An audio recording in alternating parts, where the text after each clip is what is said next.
주님께서 어떤 누군가를 위해 은혜를 쌓아두신다는 사실을 여러분은 아셨습니까? 그게 누구인지 오늘 본문에서 말씀하는데요. 바로 주를 두려워하는 자를 위하여 쌓아두신 은혜라고 말씀합니다. 즉 주님을 두려워하는 자를 위하여 은혜를 쌓아두고 계신다는 말씀인 것입니다. 이 말씀이 혼란스러운 분도 계실 것 같습니다. 왜냐하면 두려워하는 것이 좋은 것이 아니라고 알고 계신 분들이 많기 때문입니다. 주로 주님은 사랑의 하나님인데 우리가 왜 사랑의 하나님을 두려워해야 하는가? 성경에서도 두려워하지 말라고 여러 군데에서 말씀하지 않는가? 라고 생각하시는 이 분들이 주로 이런 분들이겠습니다. 맞습니다. 그 말씀은 맞습니다. 주님은 사랑의 하나님이시고요. 성경에서도 두려워하지 말라라는 이 말씀이 365번이나 나옵니다. 주로 그 중에 몇 가지 말씀만 뽑아보면 이사야서 41장 10절 두려워하지 말라 내가 너와 함께함이라 놀라지 말라 나는 네 하나님이 됨이라 내가 너를 굳세게 하리라 참으로 너를 도와주리라 참으로 나의 의로운 오른손으로 너를 붙들리라. 요한복음 14장 27절 말씀 평안을 너희에게 끼치노니 곧 나의 평안을 너희에게 주노라. 내가 너희에게 주는 것은 세상이 주는 것과 같이 아니하니라. 너희는 마음에 근심하지도 말고 두려워하지도 말라.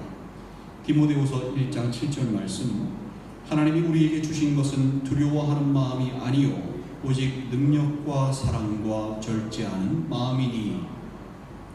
요한일서 4장 18절 말씀 사랑 안에 두려움이 없고 온전한 사랑이 두려움을 내쫓나니 두려움에는 형벌이 있음이라. 두려워하는 자는 사랑 안에서 온전히 이루지 못하였느니라 라고 말씀합니다. 다 두려워하지 말라는 말씀입니다. 내가 너와 함께한다. 나는 네 하나님이다. 너를 도와주리라. 나의 의로운 오른손으로 너를 붙들리라. 그러니 마음에 근심하지도 두려워하지도 말라 라고 하나님께서 말씀하셨고요. 또 다른 말씀들도 하나님께서 우리에게 주신 것은요 두려워하는 마음이 아니고 평안과 능력과 사랑이고 사랑 안에는 두려움이 없고 온전한 사랑이 두려움을 내쫓는다고 두려워하면 안 된다고 두려움에는 형벌이 있다고 두려워하는 것 자체가 사랑 안에서 온전히 이루지 못하였다는 의미라고 말씀하는 것입니다. 또 2주 전의 말씀을 기억하십니까? 게으름이 죄가 된다고 말씀하였지요. 그 말씀에서도 영적인 게으름과 관련된 마음이 두려움이지 않았습니까? 잠언 26장 13절에서 게으른 자는 길에 사자가 있다 거리에 사자가 있다 하느니라 라고 말씀하였지요. 즉 환경에 대한 두려움이 영적으로 게으르게 만드는 요인이라고 하였습니다.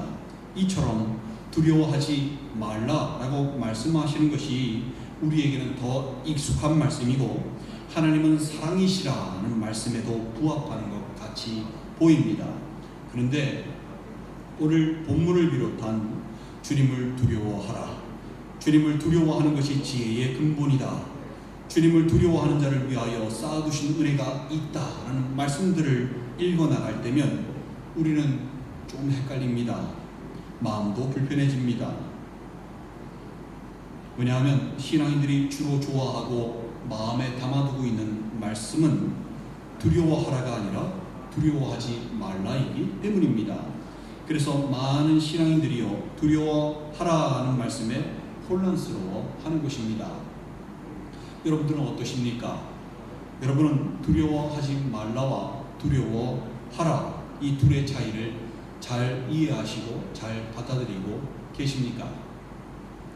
이 둘의 차이를 잘 이해하려면 마태복음 10장 28절 말씀을 봐야 하는데요. 그 이유는 주님께서 두려워하지 말라와 두려워하라라는 말씀을 둘 다 사용하신 말씀이기 때문입니다.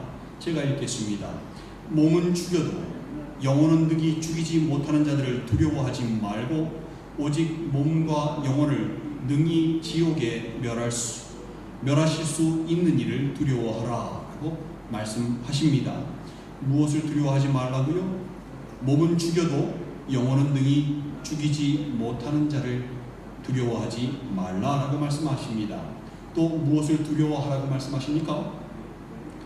몸과 영혼을 능히 지옥에 멸하실 수 있는 일을 두려워하라라고 말씀합니다. 두려워하지 말라와 두려워하라는 말씀이 다 들어가 있지 않습니까? 이 말씀으로요, 우리는 두려움에 두 가지가 있다는 사실을 깨닫게 됩니다. 하나는 환난과 박해와 환경과 사람을, 즉 눈에 보이는 것을 두려워하는 세상적인 두려움과, 다른 하나는 주님과 멀어지는 것에 대한 두려움, 이 두 가지 두려움이 있다는 것을 알게 됩니다. 세상적인 두려움은요, 여러분 하지 말아야 하겠습니다. 주님께서 함께 하시는데 두려워한다면 그거는 믿음이 없는 것이기 때문입니다. 풍랑을 만난 제자들 기억하십니까? 그들이 호들갑을 떨며 주님을 깨웠을 때 주님은 그때 왜 제자들에게 믿음이 작은 자들아 어찌하여 이렇게 무서워하느냐, 너희가 어찌 믿음이 없느냐, 너희 믿음이 어디에 있느냐라고 하셨습니까? 왜 그렇게 말씀하셨죠?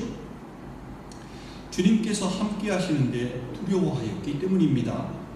주님께서 함께 하시는데 눈에 보이는 환경을 두려워한다면 그거는 주님의 인도하심을 신뢰하지 못하겠다는 말 아닙니까? 지금 함께 있는 사람이, 함께 있는 분이 누구임을 깨달아야 하지 않겠습니까? 우리가 두려워해야 하는 것은요, 눈에 보이는 세상 것들, 사람들, 이런 것들이 아니라요, 주님과 멀어지는 것을 두려워해야 합니다. 그것이 바로 주님을 경외한다라는 것의 진정한 의미인 것입니다. 시편 111편 10절 말씀과 잠언 9장 10절 말씀에서는요, 여호와를 경외하는 것이 지혜의 근본이다라고 말씀을 합니다. 내가 지금 주님과 멀어져 있지는 않은지, 내가 기름을 준비하지 못한 미련한 다처녀와 같은 사람은 아닌지, 내가 주님과의 관계가 막혀있는 것도 모르고 세상에 빠져 살지는 않는지, 엉뚱한 것에 빠져 살지는 않았는지, 그것을 두려워해야 하는 것입니다. 이 두려움이 자신을 영적으로 넘어지지 않게 할 뿐 아니라 주님을 더욱 굳건히 붙잡게 한다는 사실을 알아야 하는 것입니다. 그게 바로 지혜인 것입니다. 가장 심각한 문제가 뭔지 아십니까? 신앙인들에게 가장 심각한 문제는 현재 주님과 멀어져 있는데 두렵지 않은 게 문제예요. 십자가의 감동이 그 안에서 사라졌는데 두렵지 않은 게 문제인 것입니다. 감사를 잃어버렸는데, 깨어있지 못한데 두렵지 않은 것이 문제입니다. 기도가 멈춰있는 지 오래됐는데 하나도 두렵지 않은 것이 문제인 것입니다. 말씀을 묵상하지 못하고 말씀대로 살지 못하는데 전혀 두렵지 않은 것이 문제인 것입니다. 그리고 오히려 두려워하지 말아야 할 것을 두려워합니다. 사업하다가 손해볼 것을 두려워하고요, 가지고 있는 돈을 잃어버리게 될까 두려워하고요, 투자한 것이 쫄딱 망할까봐 두려워하고요, 사람들에게 인심을 잃을까봐 두려워하고요, 사람들에게 좋은 소리를 못 듣고 비난받을까봐 두려워하고요, 건강을 잃어버릴까 다칠까봐 두려워합니다. 고난을 받을까봐 두려워합니다. 병에 걸릴까봐 두려워합니다. 이게 문제입니다. 우리가 두려워해야 하는 것은 세상 것들이 아니라 주님과 멀어지는 것 그 자체를 두려워해야 하는 것입니다. 그게 영적으로 깨어있는 신앙인인 것입니다. 여러분, 주님을 경외하십시오. 그것이 지혜의 근본이고, 그것이 우리가 살 길이고, 그것이 우리가 즐거워지는 길이고, 그것이 부족함이 없이 넘치는 은혜를 누릴 수 있는 비결이고, 그것이 긍휼함을 받을 수 있는 비결이고, 그것이 복을 받고 형통해지는 비결이고, 그것이 생명 안에 거하는 비결이고, 그것이 재앙을 받지 않게 구원함에 이르는 비결인 것입니다. 이게 다 성경에 나와 있는 말씀들입니다. 열왕기하 17장 39절 말씀, 오직 너희 하나님 여호와만을 경외하라. 그가 너희를 모든 원수의 손에서 건져내리라. 시편 2편 11절 말씀, 여호와를 경외함으로 섬기고 떨며 즐거워할지어다. 시편 25편 14절 말씀, 여호와의 친밀하심이 그를 경외하는 자들에게 있으며 그의 언약을 그들에게 보이시리로다. 시편 34편 7절 말씀, 여호와의 천사가 주를 경외하는 자를 둘러진치고 그들을 건지시는도다. 시편 34편 9절 말씀, 너희 성도들아 여호와를 경외하라. 그를 경외하는 자에게는 부족함이 없도다.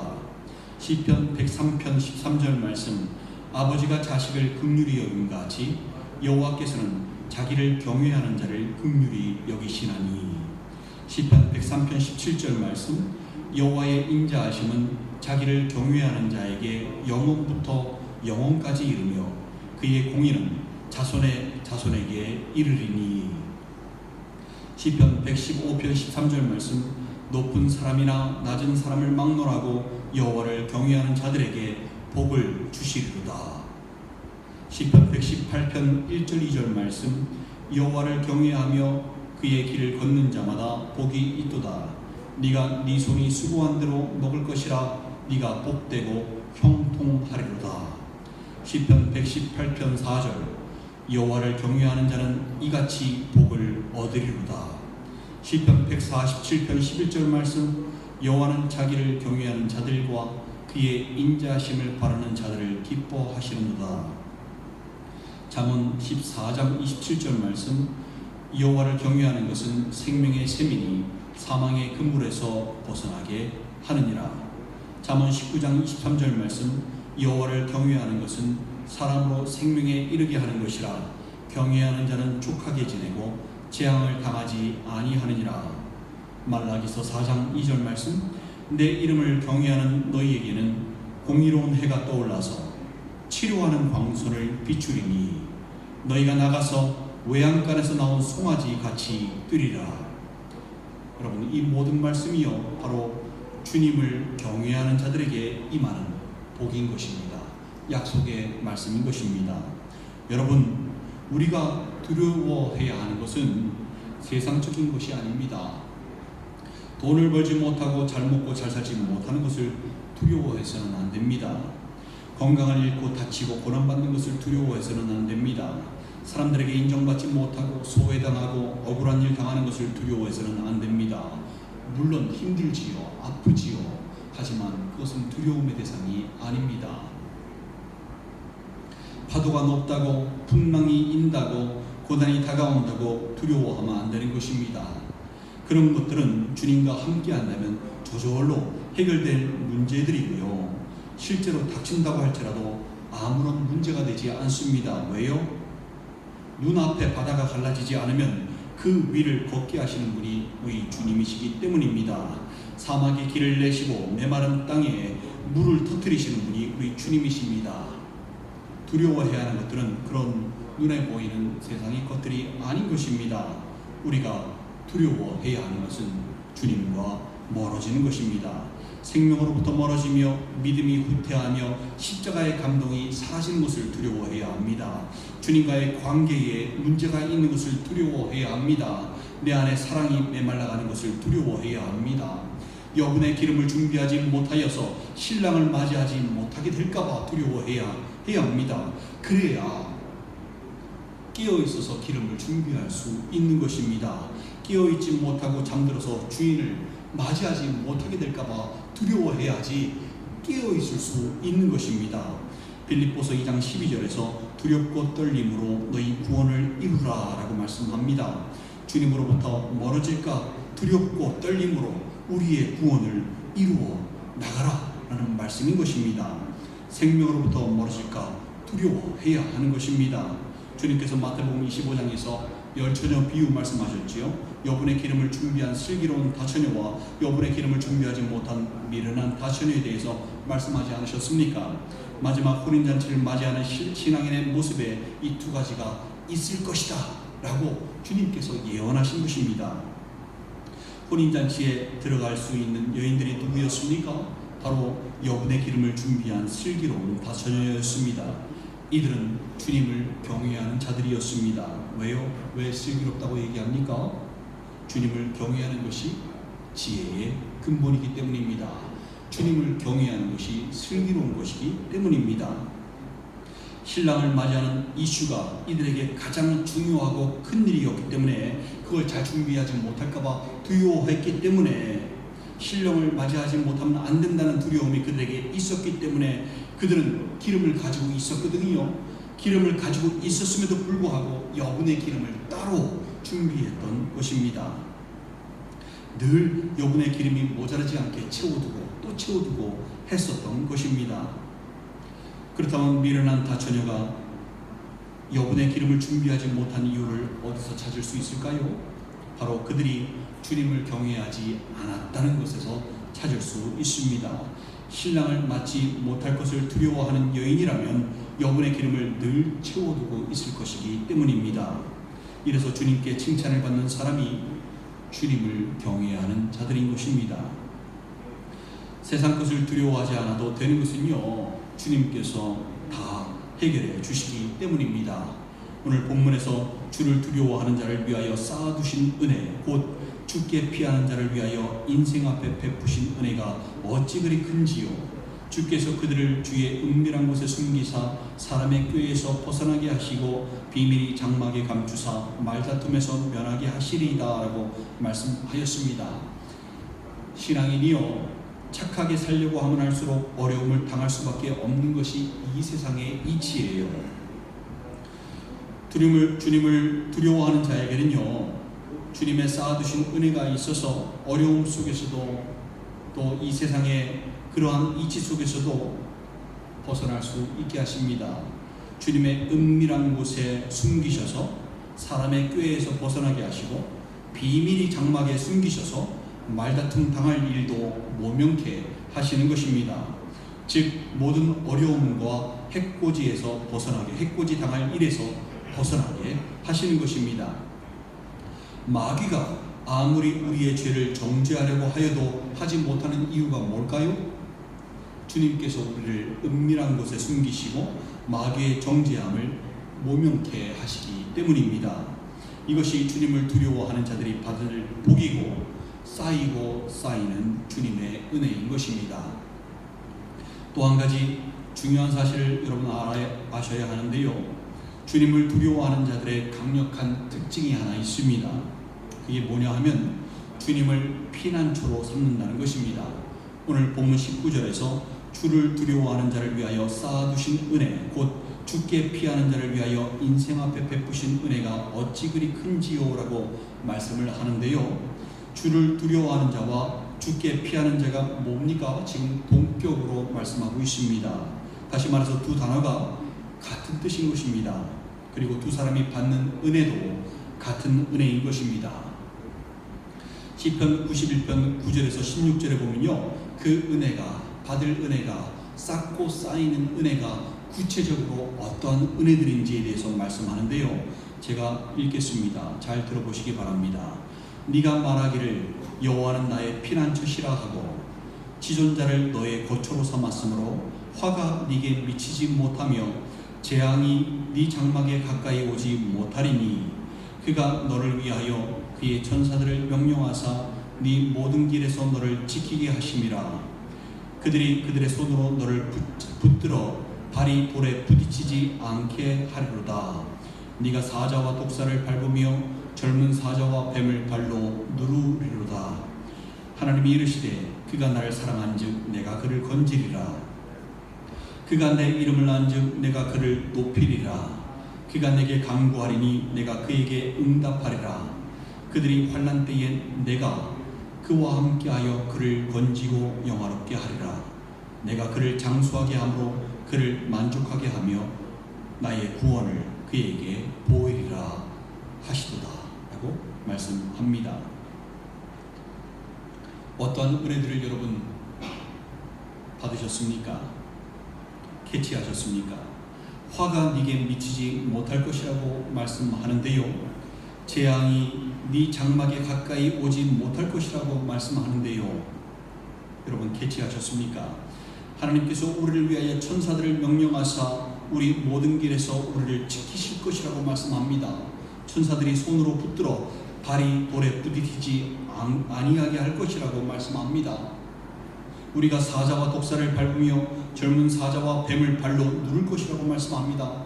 이보다 더 강하고 안전한 피난처가 어디 있겠습니까?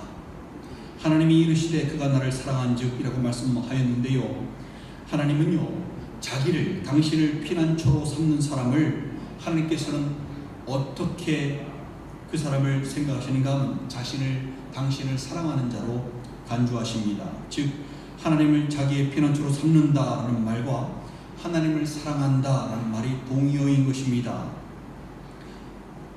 하나님을 사랑하는 것, 그건 우리 주님께서 우리에게 주신 계명 아닙니까? 성경 전체를 통해서 우리에게 주신 계명 아닙니까? 따라서 주님을 피난처로 삼는다는 것이요, 주님을 통하여 쉼과 위로를 얻는다는 것이요, 우리 신앙의 근본이 되는 것입니다. 계명을 지키는 것도 되는 것입니다. 하나님이 이르시되 그가 나를 사랑한즉 내가 그를 건지리라 라고 말씀하십니다. 이것은 어떤 상황이 있다고 할지라도 건지시겠다는 주님의 약속인 것입니다. 창조주 하나님께서 하시는 말씀이 약속이니 반드시 실행되는 약속 아니겠습니까? 또 그가 내 이름을 안즉 내가 그를 높이리라 라고 말씀하십니다. 안다 라고 하는 거 여러분 참 많이 들으셨지요? 히브리어로 야다입니다. 아시다시피 야다는 단순히 그냥 아는 정도가 아니라 경험적으로 체험적으로 서로가 서로를 교제를 통해서 안다라는 의미를 가지고 있습니다. 마태복음 7장 22절에서 23절에 보면요, 많은 사람이 주님을 안다고 하면서 심판대 앞에 설 것이지만 주님은 그들을 모른다고 할 것이라고 말씀하셨어요. 한번 들어보시기 바랍니다. 그날에 많은 사람이 나더러 이르되 주여 주여 우리가 주의 이름으로 선지자 노릇하며 주의 이름으로 귀신을 쫓아내며 주의 이름으로 많은 권능을 행하지 아니하였나이까 하리니 그때에 내가 그들에게 밝히 말하되 내가 너희를 도무지 알지 못하니 불법을 행하는 자들아 내게서 떠나가라 하리라. 주님께서요 내가 너희를 도무지 알지 못하니 라고 말씀하시려고 하셨습니다. 주님이 그들이 누구인지 실제로 모르시는 게 아니겠지요. 모르시는 분이 어디 있겠습니까? 모르는 사람이 어디 있으시겠습니까? 근데 주님께서 너희를 도무지 알지 못한다라고 말씀하는 것은요, 경험적으로 교제를 통해서 알지 못한다는 것입니다. 주님과의 교제가 한 번도 있어 보지 않았다는 의미겠습니다. 그러니 도무지 알지 못하겠다라고 말씀하시는 것입니다. 주님을 피난처로 삼아서 쉼을 얻고 살았던 사람이 아니라는 증거입니다. 그래서 모른다고 말씀하시는 것입니다. 주님을 피난처로 삼는 사람은요 이미 주님으로부터 쉼을 얻고 경험적으로 주님을 알고 주님을 사랑하는 사람이지요. 그러니 주님은 그런 사람을 너무나 잘 아십니다. 그리고 그 사람들을 높이시겠다라고 말씀하시는 것입니다. 또 그가 내게 간구하리니 내가 그에게 응답하리라 라고 약속하십니다. 이 약속은요 참으로 오래된 약속이기도 합니다. 여러분 기억하십니까? 솔로몬이 성전을 짓고 나서 하나님께 기도했을 때 하나님께서 응답하시면서 하셨던 약속입니다. 내가 너희들이 이곳에서 하는 기도, 그 기도에 내가 눈을 들고 귀를 기울이리니 이는 내가 이미 이 성전을 택하고 거룩하게 하여 내 이름을 여기에 영원히 있게 하였습니다. 내 눈과 내 마음이 항상 여기에 있으리라 라고 말씀하셨습니다. 주님의 약속입니다. 하나님을 피난처로 삼는 사람이 성령께서 거하시는 하나님의 성전이 되는 것이고요. 그리고 그 성전에서 간구하는 모든 것들, 기도하는 모든 것들은 약속대로 모두 응답되어지는 것입니다. 그들이 환난 당할 때에 내가 그와 함께하며 그를 건지고 영화롭게 하리라 라고 약속하십니다. 환난을 당하여 참으로 볼품 없을 때에 주님께서 함께하시고 영화롭게 하신다는 것, 얼마나 큰 상황의 반전입니까? 얼마나 삶의 역전입니까? 하나님을 피난처로 삼는 자에게 그 쌓아두시는 은혜가 바로 이것인 것입니다. 예비되어 있는 것입니다. 그러니 우리는 어떠한 상황에서도 피할 곳이 바로 주님이 되어야 하는 것입니다. 내가 그를 장수하게 함으로 그를 만족하게 하며 라고 약속하십니다. 장수하게 함으로에서 여기서 장수에 해당하는 장에 해당하는 히브리어 원어가 오렉입니다. 이 오렉이 길다라는 의미인데 단순히 길이를 강조하는 길이가 아니라 영원하다는 의미를 가지고 있습니다.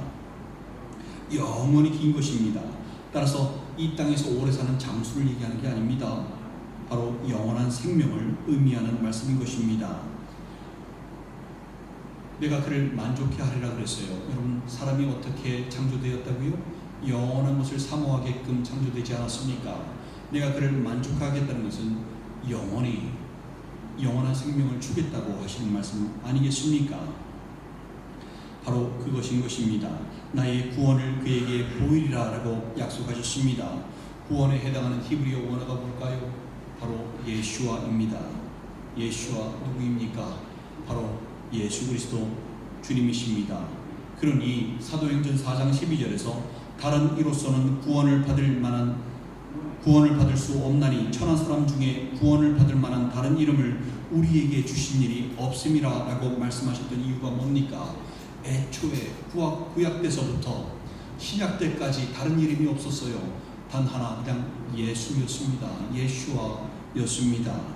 그러니 바로 그 말씀인 것입니다. 구약에서도 신약에서도 구원에 해당하는 이름은 단 하나, 예수인 것입니다. 바로 우리 주님이십니다. 그 구원의 이름으로 하나님께서 인간의 모습으로 이 땅에 오셨습니다. 아들을 낳으리니 그 이름을 예수라 하라 라고 말씀하셨던 것도 바로 이 땅에 오신 목적을 알리신 것이었습니다. 그 주님을 피난처로 삼는 자에게 나의 구원을 그에게 보이리라 라고 약속하십니다. 영원한 생명이신 주님을 보이시는 것입니다. 주님과의 인격적인 만남이 있는 것입니다. 이것들이 주님을 피난처로 삼아 쉼을 얻는 자들에게 주시는 하나님의 약속인 것이고 쌓아두신 은혜인 것입니다. 가만히 보니 모든 것들이 다 동의어였습니다. 주님을 두려워하는 것과 주님을 피난처로 삼는 것과 주님을 사랑하는 것과 주님을 안다는 것, 이 모두가 다 같은 말이었습니다. 따로따로가 아니라 모두가 하나의 의미인 것입니다. 그리고 받게 되는 상급도 동일하고 예비된 은혜도 동일하고 그 쌓아두신 은혜가 동일하신 것입니다. 사랑하는 지체 여러분, 여러분은 얼마나 주님과 멀어질까 두려워하시며 두렵고 떨림으로 구원을 이루고 계십니까? 얼마나 주님을 피난처로 삼고 계십니까? 얼마나 주님을 사랑하십니까? 얼마나 주님과 교제를 통해서 주님을 체험적으로 아십니까? 그래서 얼마나 쌓아두신 은혜를 맛보고 계십니까? 지금도 늦지 않았습니다. 남아있는 여러분의 인생에서 가장 빠른 시간이 바로 오늘이고 바로 지금입니다.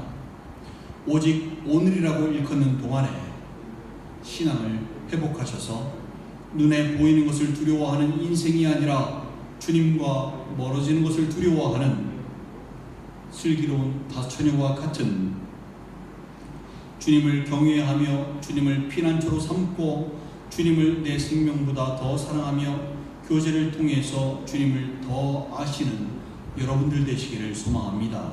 그래서 은밀한 곳에 숨기시고 지켜주시는, 붙들어 주시는, 함께하여 주시는, 역사하여 주시는 주님의 신실하신 약속, 금생과 내생에도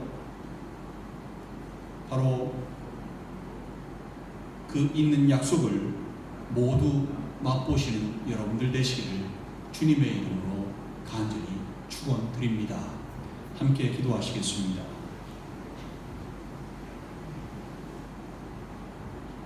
여러분, 두려움에는 두 가지가 있습니다. 하나는 하지 말아야 하는 두려움이고요. 다른 하나는 반드시 해야 하는 두려움입니다. 하지 말아야 하는 두려움은 무엇이었습니까? 바로 세상에 대한 두려움입니다. 무슨 일 생기면 어떡하지? 내 상황이 어려워지면 어떡하지? 라고 하는 그런 두려움이 아니라, 먹고 살 것을 걱정하는 그런 두려움이 아니라, 우리가 두려워해야 하는 것은 바로 주님과 멀어지는 것에 대한 두려움이었습니다. 내가 주님과 멀어지지는 않을까? 내 신앙이 뒤로 후퇴하지는 않을까? 주님의 다시 오심을 맞지 못하면 어떡할까? 깨어있지 못하면 안 되는데 라고 늘 주님과 멀어지는 것을 두려워하며 주님을 피난처로 삼고 주님을 사랑하고 주님을 교제를 통해서 더 아는 기도와 말씀을 쉬지 않는 그러한 신앙인이 주님을 경외하는 신앙인이었습니다. 여러분, 하지 말아야 하는 두려움 하지 마시기 바랍니다. 해야 하는 두려움을 품으시기 바랍니다. 그래서 깨어있는 신앙인 되시기를 소망합니다. 금생과 내생에도 있는 그 약속을 받아 누리시길 바랍니다. 영원한 그 약속을 받아 누리시기 바랍니다. 이 시간 기도하실 때에 주님, 하지 말아야 하는 두려움으로 살았던 지난날의 모습을 용서하여 주시고, 당연히 해야 하는 두려움을 갖지 못하고 살았던 지난날의 어리석음도 용서하여 주시옵소서. 이제는 하지 말아야 하는 두려움을 하지 않고 해야 하는 두려움을 품고 사는 제 인생이 되게 인도하여 주시옵소서 라고 이 시간 기도하시며 우리 주님 앞에 나아가시겠습니다. 함께 기도하시겠습니다.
엉뚱한 것을 두려워하며 당연히 마땅히 두려워해야 하는 것을 두려워하지 못하여서 미련한 다스샤르처럼 신랑을 맞을 준비를 하지 못하였던 지난날의 모습들 용서하여 주시고 이제는 정신을 차리고 회복하여서 온전한 두려움을 가지고 살아가는 저희들 인생 되기를 소망하오니 한 사람 한 사람 굳건히 붙잡아 주셔서 오른손으로 붙잡아 주시고 인도하여 주셔서 엉뚱한 것을 세상적인 두려움으로 살아가는 것이 아니라 온전히 주님을 두려워하는, 주님과 멀어지는 것을 두려워하는, 주님을 경외하는 온전한 신앙인들 될 수 있도록 붙잡아 주셔서 주님의 쌓아두신 은혜를 맛보고 누리며 영원토록 누리며 살아가는 인생들 될 수 있도록 붙잡아 주시옵소서. 한 사람 한 사람 주님 손에 의탁하오니 붙잡아 주시옵고 이 모든 말씀을 우리 구주 예수 그리스도 이름으로 축복하며 기도 올리옵나이다.